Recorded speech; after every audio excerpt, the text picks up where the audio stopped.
This is called I Be the Writer, Part 2.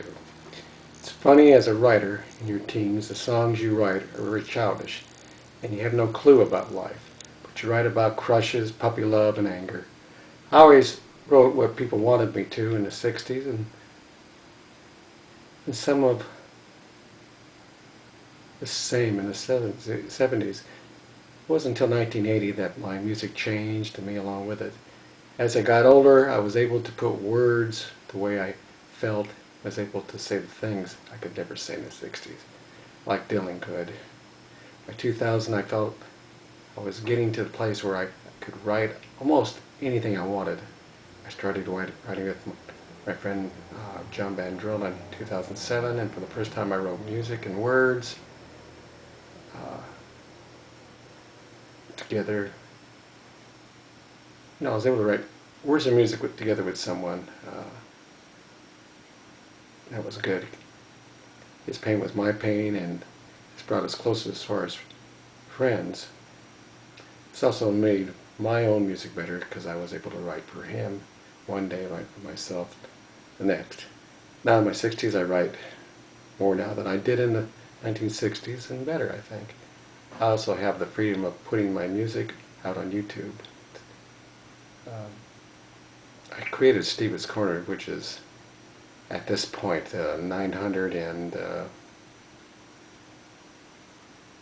tunes, I believe. I was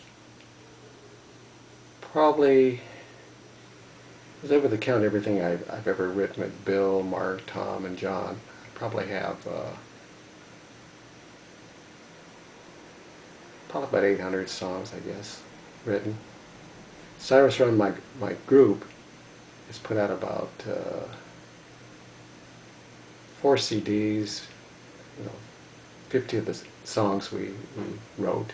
Bill Weir and I recorded probably about 200 demos from 65 to 1970 for Columbia Records, and some of our own stuff, which I don't have any control over any of those recordings. I have no idea who owns the rights now. There's 20 demos, songs recorded in 1973 with the Mike Harrison Band. It lies in a vault somewhere, Warner Brothers Unfinished, which I've recorded for Stephen's Corner along with some of the Columbia stuff. But it would be real nice to have the old recordings that I put together with Bill and Tom. But then again, I put those songs on Stephen's Corner. What a loss, and that I don't have Tom's voice on tape. There were some recordings, I think, but were lost of Tom. Good thing my mind remembers these songs.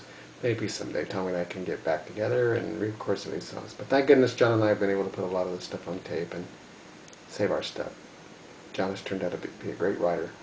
I'm not saying this because he's my friend, but we are now into 2014 and the songs just keep flowing.